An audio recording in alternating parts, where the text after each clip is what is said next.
Hi, everybody, and welcome to another episode of my community. I'm here with my wholesome and adorable mom. Mom, how you doing today?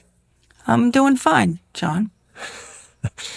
Glad to hear it, Mom. Glad to hear it. I just wanted to say it's a true pleasure having my mom on this podcast. And Mom, before we get into today's topic, why don't you tell a little bit about yourself? Well, I'm a retired English teacher, and also was a writer and an editor way back when. I live in what I consider to be my dream house at the Jersey Shore, and I love it here very much. I also call it my last stop because I've moved several places since I was young, from Brooklyn to Staten Island, and now to Jersey, and now from Central to almost South Jersey. And this is where I also ultimately always wanted to be because I love the water, and it's my happy place. That's beautiful, Mom. I'm very, very happy that you found your forever home, as it were. I I just want to start. So today's topic, obviously, is something dear to both me and my mom, which is faith. Faith, obviously, it comes in many different shapes and sizes, many different variations, but obviously everyone has their own journey. But in my opinion, no one's journey is really yours to take away from. It's your path to decide which way you go about your faith journey. But my mom, I know, is a very faith oriented individual. And Mom, if you would tell the audience your faith journey, I'm sure they'd love to hear it. Well, I've been a person of faith pretty much my whole life. Technically, I'm a Roman Catholic. Brought up, went to Catholic grammar school, went to Catholic high school.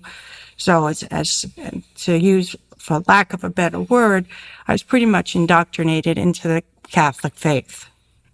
But the bottom line is, my discussion of faith is usually very personal. I usually don't verbalize it to people. It's a deeply personal feeling I have.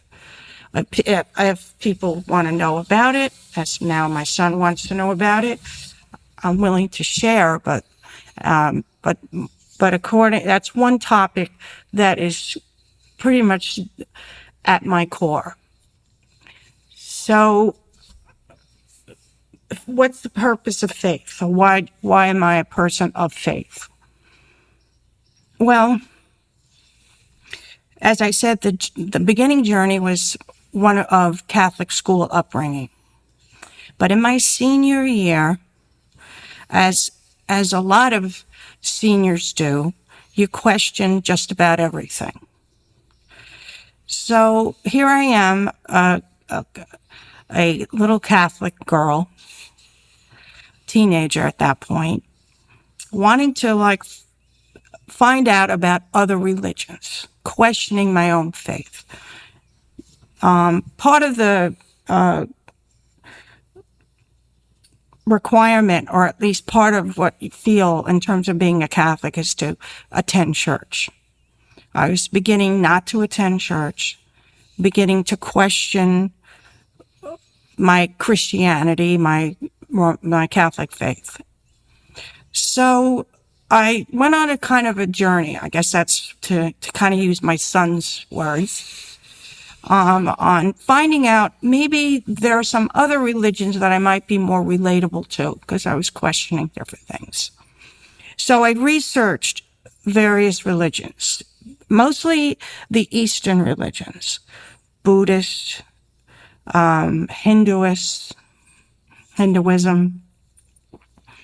and Buddhism and Hinduism. And they did offer some interesting Insights and perspectives. insights and perspectives.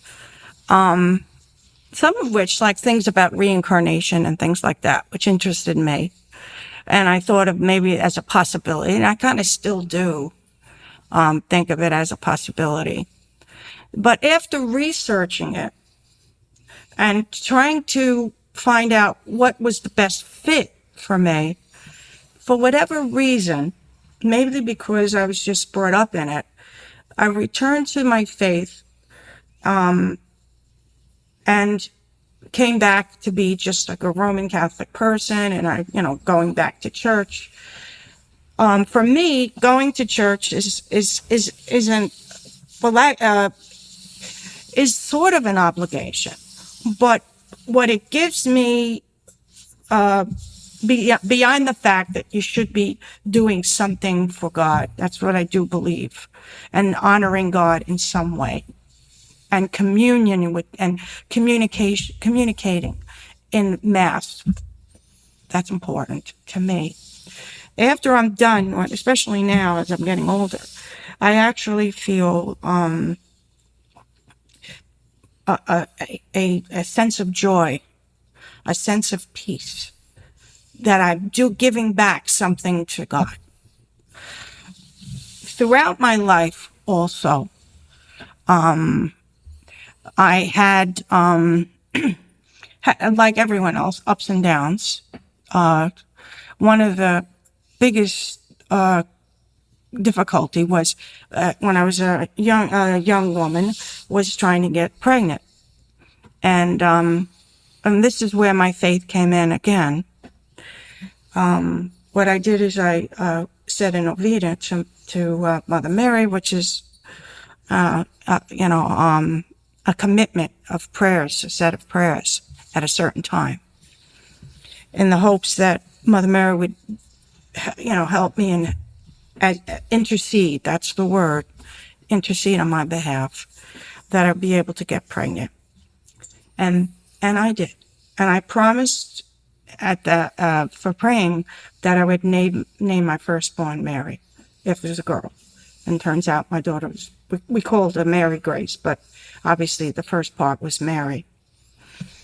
So, and there have been several incidents where my prayer, which is, I think, a big important factor, that prayer has given me solace, has given me patience, which I'm not a patient person, and has helped me live sometimes through some crazy experiences, some sad experiences, some disappointing experiences, and gave me the strength to move on.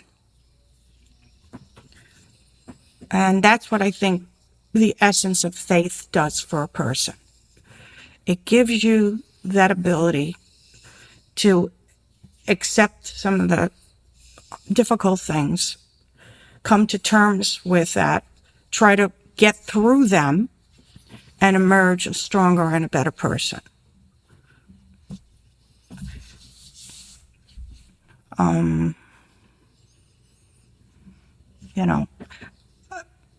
I think that without it, I wouldn't have been, What, felt a bit lost maybe, or yeah. trying to Well, be... right. Because like when I was 17, when I was looking, I was lost. I lost my faith on some level. And since I was floundering like that, I think it was smart that I went through this intellectual journey to figure out whether something else would work, something else would help me. John knows that I'm pretty much from a very middle-class background, struggling, and my father's, didn't make money till a little bit later in life, and so we were struggling, and circumstances were, tougher than a little bit tougher, certainly, than it is now. Yeah. Yeah. Yeah, as far as, being able to travel and stuff, we didn't have those kind of resources. My parents didn't. Just didn't have it. But that's all right, because that kind of builds character. So, of course, now it's all in retrospect, And when you're young, you really don't even know how much you miss things. That's part of it. But but that's really what it is. I mean, that if you find something that you could hold on to, that gets you through the bad times, and more so, because that's when you really need faith, I think. Yeah, absolutely. When things are going right, you don't need anything. No, You no. just float, having a good time, and that's it. Right. But if you're going through some illness, or you're going through some It's good. sadness, It's good to believe in something bigger than yourself. yeah, Yeah. it grounds you, and it keeps you, It gives you support that other people may not necessarily be able to give. right. Sometimes it's just beyond, and you can't constantly go to your friends or even your husband. Right. You have to go for something that's higher, that can give you that understanding. And the power of prayer is, I don't know if did I discuss that? You can go into it a little bit. Yeah. Yeah. The power of prayer is also a very significant part of faith, because first of all, you calm yourself down, and you get in a kind of a state of mind of thinking about, you can't do everything, because sometimes things are beyond your control. And sometimes you can't, as you get older too, I think you realize that when you do pray, because my friend was talking to me, and we were talking about prayer, and I said, I prayed for this. I said, I prayed for this. And she said, well, you just were lucky. She's not a person of faith. She's a good friend, but she's not very religious and not very a person necessarily of faith. And so she said, you just were lucky. And I think, I said, and she said, you often get what you want. I said, well, yeah, I get what you want. I said, yeah, I do, but I'm willing to wait. I said, Put in the work. Put in the work, and hope for the best. Of course. And as I get older now, that sometimes I'm getting a little wiser, Johnny, because I'm thinking that my way isn't always the best way, because I always was kind of single-minded in certain respects, that sometimes it's better to say, if your prayer isn't answered, or it isn't answered in the way that you want, that now I can say, well, that just wasn't meant to be, and that's it. It's more philosophical. Whereas the other one, I was more disappointed. As I get older, I kind of will pray, and, for the most part, my prayers are answered in the way that it's supposed to be. Right. But I think it's also because I'm leading a good life, I think. Right. I think I'm basically a good person. That's what I'm saying. And maybe have good values. So that's what I request. Sometimes they're just good things. I'm just saying. But sometimes it's maybe can't happen then, what I'm requesting. And I have to wait later on. And is there some kind of path you have to go on? Or maybe it's a redirection sometimes. And then that's a redirection. That's right. Good, Johnny. That's what it is. It's a redirection. Right. And that's better for you. Right. And what I do believe is that God in general, and Jesus in general, wants what's best for you. And that's it. Because especially now, Johnny, with everything going on with, in the world. Yeah. It's really beyond sometimes comprehension. Yes. Unbelievable. Yes. And you wanna be able to get some be grounded in your beliefs. I think it's very important. And I think for me, it has, well, lack of a better word, it's like, empowered me in a sense to move forward when maybe I would have just collapsed. Yeah. Because, Life's tough, and sometimes you just need that extra help from somewhere else. It's a support. It's a support system. Yeah. Yeah. And I've had countless experiences of being helped. Mm-hmm.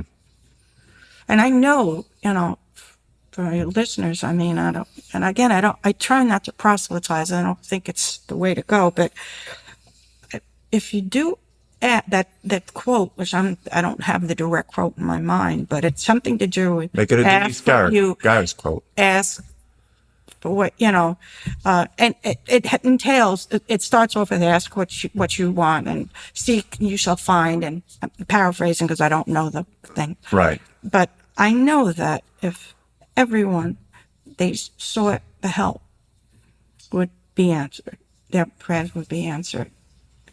And so especially during a crisis or during a sad time in their life. In the capacity that maybe they need, right? Yeah. Well, yeah. Depends on what circumstances or what they're praying for, or whatever. Exactly. But so for me, Mom, obviously you know about my faith. I'm not traditionally Catholic. I do believe in Jesus, and I do have my own sort of support system, as it were, when it comes to faith. But I do agree with you in the fact that ever since I've gotten back into believing in something besides just my own empowerment, so to speak. Yes, Yeah. it's a good word. I know that I've been on a better path, as it were. And I know that it's been helping me move forward as a person, both spiritually, mentally, physically, whatever you want to describe it as. It's been helping me become a better person as well. And I do agree that at the end of the day, some sort of faith in something, and it doesn't have to be the traditional path, because as viewers know, especially me, I'm very untraditional in the way I think, but believing in something is important. And I feel for people, they should have some sort of faith in some capacity in their life, because it will help you. It will help you. Yeah. It will empower you. It will be there for you. And you will, like you said, if you kind of ask, probably in some capacity, will get what you need. Again, I talked about this with my other buddy when we were talking about faith and spirituality. Right. I feel like that Rolling Stones song is very fitting, where it's, you don't always get what you want, but you get what you need. Absolutely. And That's true. That's a big difference. That is a big difference, because just because you pray, let's say, for $1 million, you may not get $1 million, but you may get the money you need to cover your mortgage and stuff like that. I once, can I interrupt? Yes, go ahead. I once prayed because, your father my husband's a teacher, was a retired teacher as well. And as you know, teachers are underpaid. That's fact. So we had two children, and we had them close. They were also close in college. And any parent who has had children in college, or any college person, knows college is very expensive. And when you have two, it's quite expensive. And I knew my husband was really, really getting. I was at home. I was working part-time as an SAT teacher at the time. So I always kept myself kind of professional, but I wasn't working full-time, where you make more money, obviously. So I said a prayer that all I wanted to do was get enough money to pay for one of the kids' college education. So I went to a Catholic, which was at that time, it was like Rutgers was like $25,000 or something like that. I don't know what it is now. Right. And I got a job with $25,000.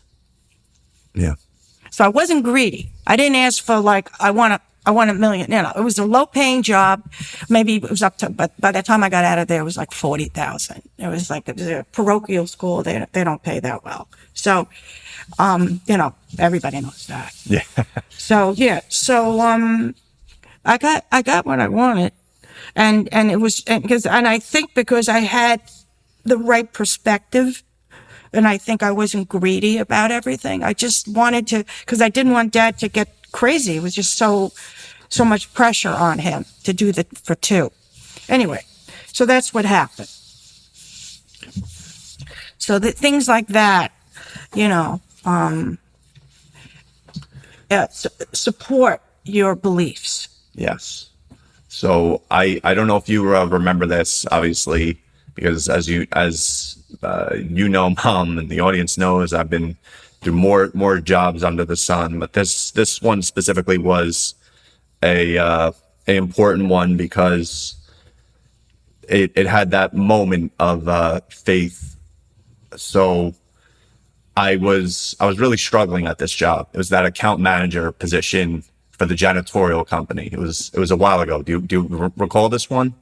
No, not particularly, but Oh, go okay. ahead. Go ahead. So I was really struggling. I had a really tyrant of a boss. She was very mean, almost bully like. And Oh, well, that's bad. yeah, I might now that I kind of remember now. yes. And it to the point I remember coming home from one day and having to pull over, and I was crying to Dad She because I was was so mean to you. she was really not a nice person.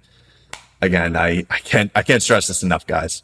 But one point, and I talk about this briefly in my book, where I was going to have a mental health meeting with her to talk about my condition with bipolar, and to maybe help, like, get some resolution, and the fact that maybe I need an accommodation, maybe I need some assistance in the workplace because whatever is going on, I'm not getting.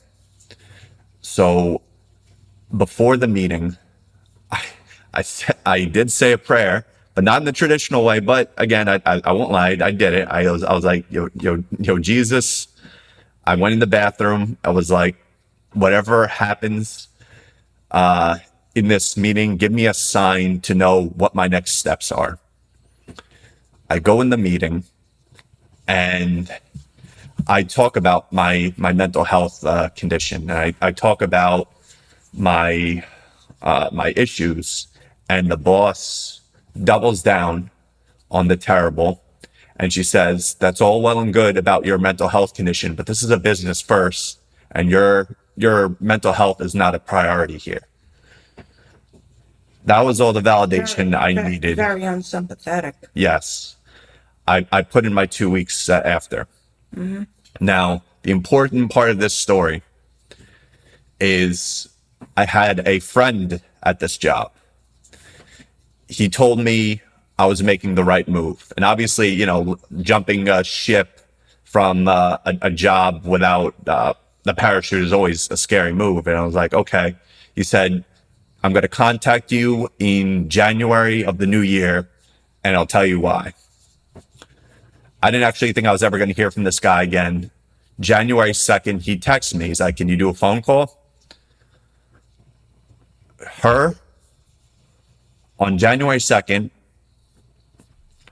he tells me the project manager, who was also my boss and was very incompetent, very rude, and the person that replaced my job all got fired because they lost the account that she was running, which was 80% of their business. That was the verification I needed to know that I made the right decision.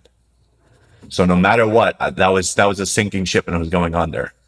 So even in times of crisis, and this goes back to what you said, even when it doesn't make sense sometimes, the path will unveil itself, I feel like, with time. Yeah. Yes, I think that's what happens. And as you get older, you get more philosophical, I think. And more, because you have all the years behind you. And that experience you grow from. So you begin to be, sometimes I was disappointed and I didn't get what I wanted and then whatever. But most of the time, I did, because I think I was asking for reasonable things that, or if I was saddened or something like that, or worried, and I needed consolation or understanding. And you can't get everything from your friends, and you can't get everything from your parents. Sometimes you need to go somebody a little bit higher. And that's where, again, the faith kind of comes in. So I, praying to Jesus, Mother Mary, these people and spiritual people, and God, and God, Son of God, have always been there for me. And that's it. I mean, there's plenty of stories, but I don't think, we have to elaborate. No, that covers the basis. Yeah. I just wanted to thank you again, Mom, for coming on. I hope you enjoyed the experience as much as I hope the audience will take in kind of the stuff we said today. Are there any additional closing remarks you want to say, or are you covered? Well, I mean, I think that